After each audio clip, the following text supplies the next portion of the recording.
Landlords TV, a production of Landlords New York. This is L&T Time with Michelle, the show where you get to have a cup of tea with me, Michelle Morato-Itkowitz, and we talk about an area that I've been practicing law in New York City for over 20 years, and that is landlord and tenant real estate issues. So today I am honored to have as my guest Landlords New York member David Goldoff, who is the principal of Camelot Realty. Yes. So let me do your bio here. So your earliest memories are being a gopher for your father and his brother as they're developing buildings. You're running in and out of the construction trailer on actual development sites in New York City. This is where you got your foundational real estate education. Yes. But you kind of wanted to pull away and be, nurture your creative side. So the .com craze, advertising, you went to NYU, you ended up managing in real estate, and when you got out, the family business said, please, David, manage for us, and that eventually becomes Camelot. Good? Yes. Okay, so tell us about growing up in New York City real estate. And what I thought was interesting in our conversation earlier was the difference between what you learned doing and what you learned in school. Sure. Well, thanks for having me. Thank you. Nice meeting you finally. I started working for my family in about 1999, working first in the advertising field. And I think the best experience that I had was every day was different versus being in a classroom setting. And for me, being in the advertising world, you get to place resources and see something start from the very beginning to the very end. I was a producer. So unfortunately, during the .com time, companies came and went quickly. I was out of a job. I needed to pay my rent. I lived in a building that my family owned. And I said, I'll do anything to stay in the apartment. Don't kick me out. They said, why don't you take your creative skills and fix up this apartment that's coming up to become vacant.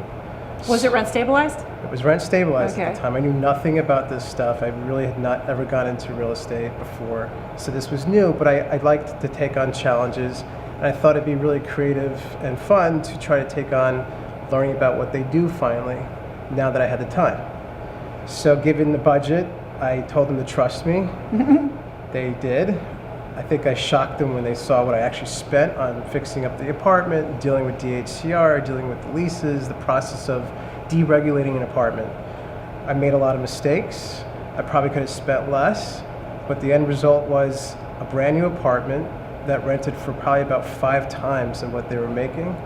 And in the end, I think they were, somewhat pleased with the results. Because they had a different management style then. They did. had more the old timer, I'm not going to put $30,000 into an apartment to deregulate it kind of attitude. That's right. Keep things fluid, keep things status quo, and no new ideas is okay until someone came up and said, maybe you should look at it differently.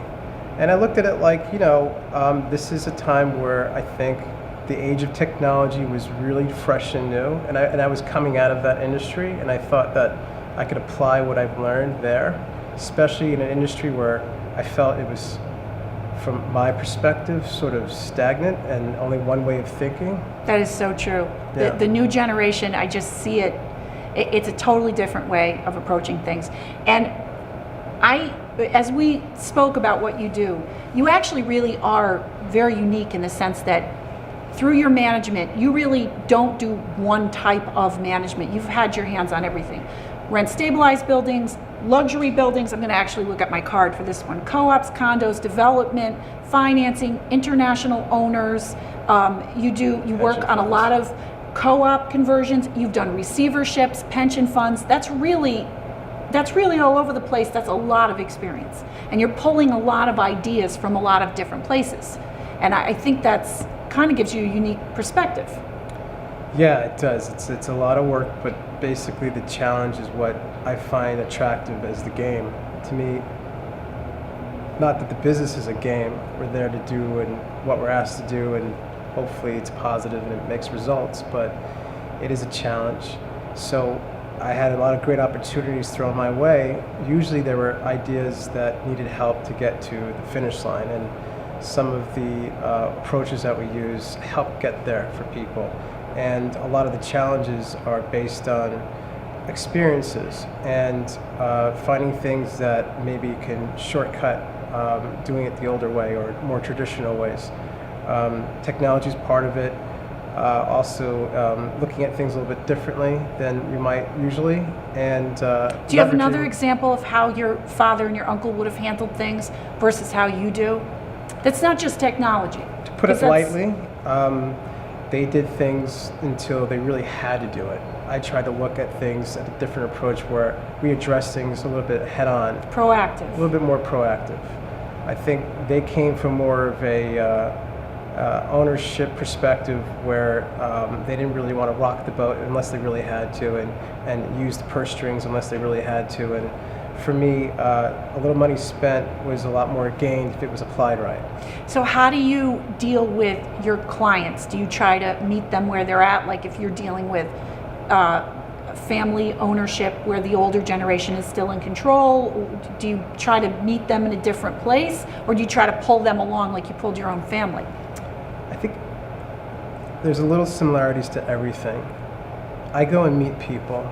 We do the email thing and we set up our calendars and we make sure that we're all in the same place and where we're going. Usually we're not late. But it's really, everyone needs a little push, and they're kind of looking for a direction. They're looking for someone like me to give them insight so that they feel confident that they're with somebody who's a professional. And I think that I've learned early on that if you can guide people, I'm also learning too. So when I meet somebody, I tend to listen. I'm a little quieter, but I tend to listen. And my actions are really in my performance, what I do for people. We try to come up with solutions that make sense, that are efficient. We try to come up with ways that are budget mindful, and we try to execute it, that get results. So we listen, and then we kind of find out what they need and execute it. And so far, it's done pretty good. This is great stuff. Could you stick around while we go to the teaching segment? Yes, I can. Okay, we're on to the teaching segment. Okay, so today we're going to talk about the effect of the landlord's corporate status on a landlord and tenant case. So, if the landlord is a corporation or an LLC, as they often are, every corporation and LLC files with the Secretary of State and pays franchise tax. So, let's say a corporation or an LLC goes for a while and they don't pay their corporate franchise tax. What happens is eventually you'll get warned, and eventually the Secretary of State will involuntarily dissolve the corporation or the LLC. It will get eliminated. So this is Tax Law 203A. So now, what happens if that's the case?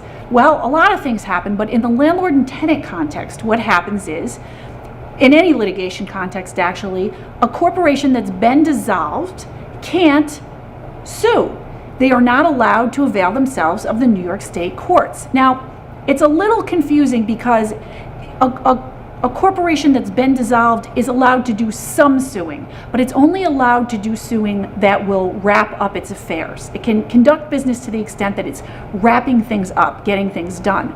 But it's been held, as specifically in the mortgage context, that if monies become due during the period when the corporation is dissolved, that's really the corporation doing new business. So that new business, if you want to sue on it, you can't avail yourself of the court system if you're not in good standing. So that's the problem. And when I work for a landlord or when I work for a tenant, the first thing I do is I always check the status of all the parties with the Secretary of State. It's very easy. You just go on the Secretary of State's website, you type in a word or two in the corporation's name, and it'll bring it up. So now, if you have this problem, how do we fix it? It is fixable. So a landlord can merely put their case on hold for a little bit, file the paperwork, pay the back franchise taxes. I assume there's going to be some extra fees, maybe late charges, and that can get done. So why strategically would a tenant ever do this to a landlord? Well, if you have a tenant who knows they're leaving and who is trying to string things out and draw things out, and if for the tenant the game is about buying as much time in a rent-free posture, then this could be a very nice trick in a tenant's bag of tricks. And as I've said, it's not something I see every day, but I've definitely seen it. So it's important to stay on top of making sure your corporate franchise taxes are being paid, and that in that sense, everything is good and it will make for a good landlord and tenant case. David, thank you so much for hanging around for my teaching portion. Would you be interested in coming back sometime and giving us some more feedback? I would too. I would love to. Thank you. Thank you so much. So you're watching Landlords TV, a production of Landlords New York, and this has been L&T Time with Michelle.